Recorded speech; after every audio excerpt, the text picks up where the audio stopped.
What's up, everybody? This is Whiskey in the Six. I'm Rob. Today I'm going to be doing a list of underrated and underpriced Scotch, Canadian whiskey, bourbon, and I'll even throw in an Asian whiskey.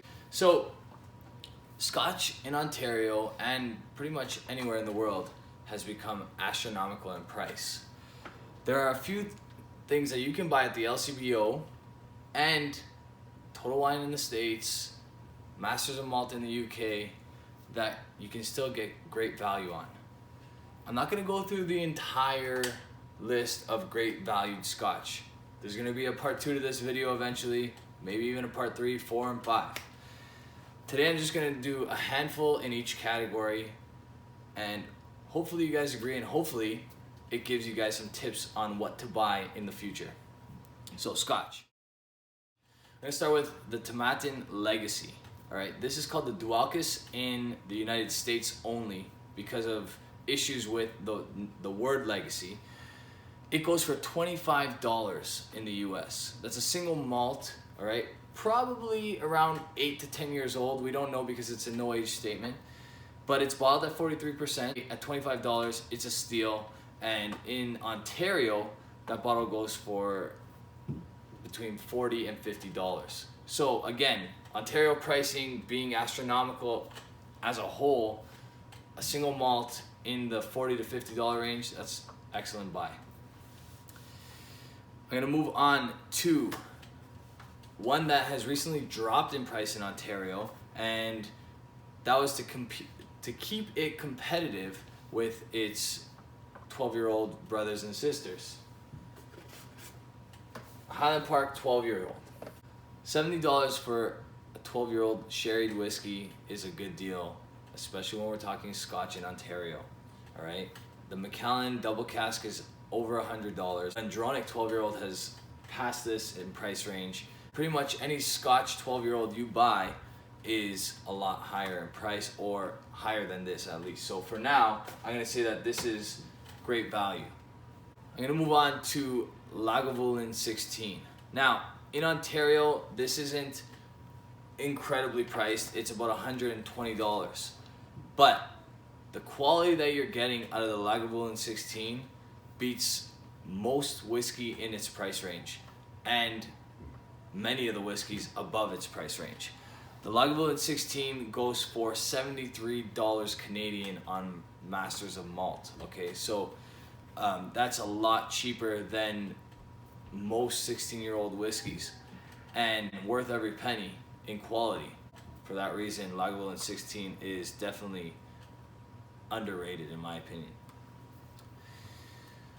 Next up is a surprising Scotch, and the reason why it's surprising is it's surprising how low this actually went recently in Ontario.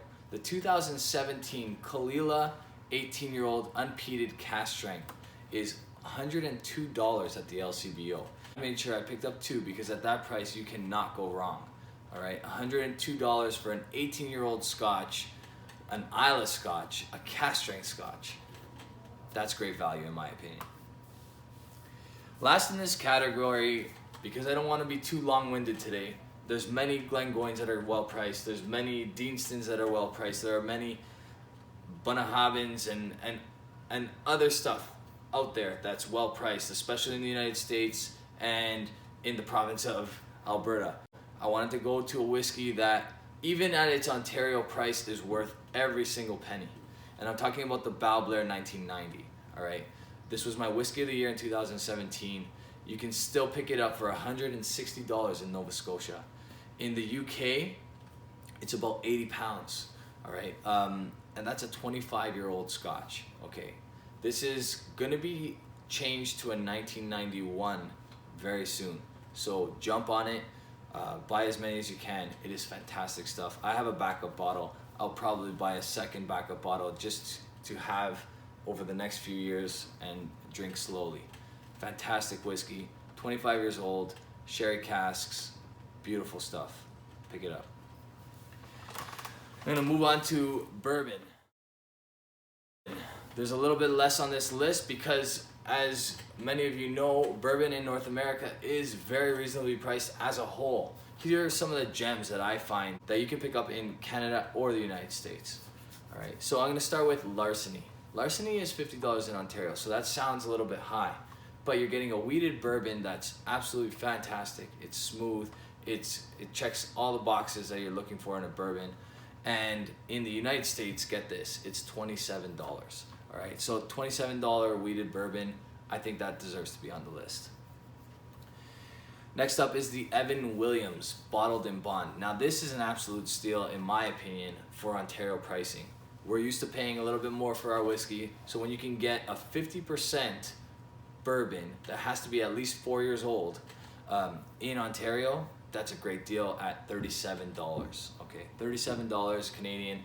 I'm sure it goes for much less in the United States, and I think it's fantastic stuff.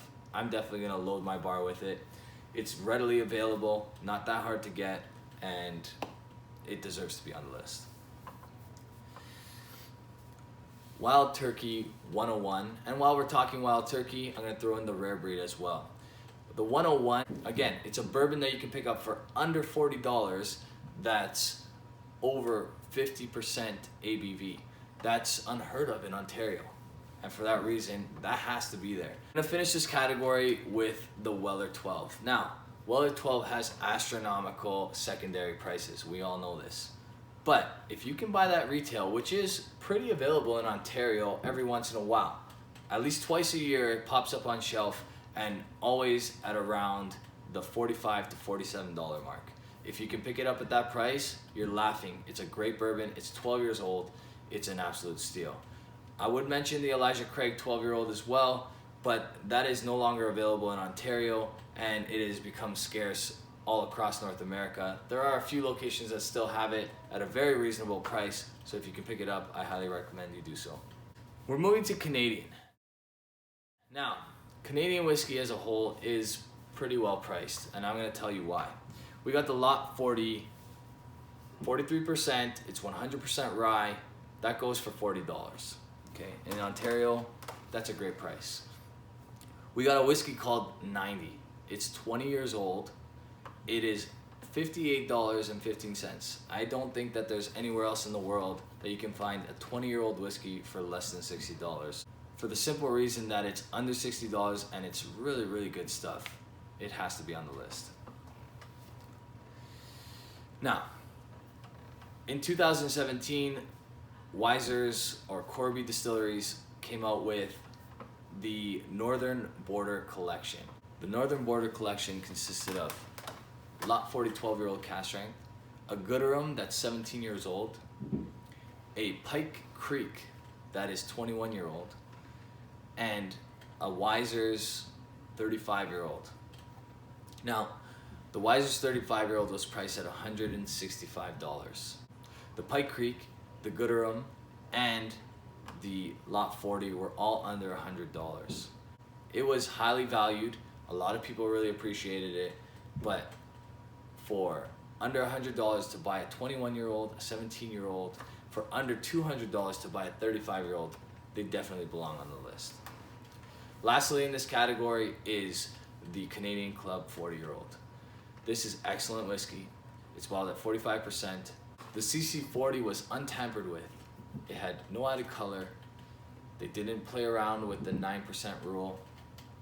It was simply 100% corn whiskey for under $300. It was $250 Canadian for a 40-year-old whiskey.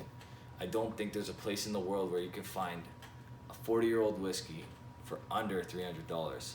For that reason, it absolutely had to be on my list. It's still available in some provinces. It's getting relatively hard to come by. If you were able to pick that up, it was definitely underpriced at retail, and I highly recommend it. I'm gonna finish off with one of my favorite Asian whiskeys, and this is probably gonna come as a surprise to many of you because a lot of people don't even put this in the category of Asian whiskey. When you think Asian whiskey, you think Yamazaki, you think Hakushu, you think Hibiki. I'm talking about this bad boy right here, Amrut Fusion. It's bottled at 50%. It's won a ton of awards.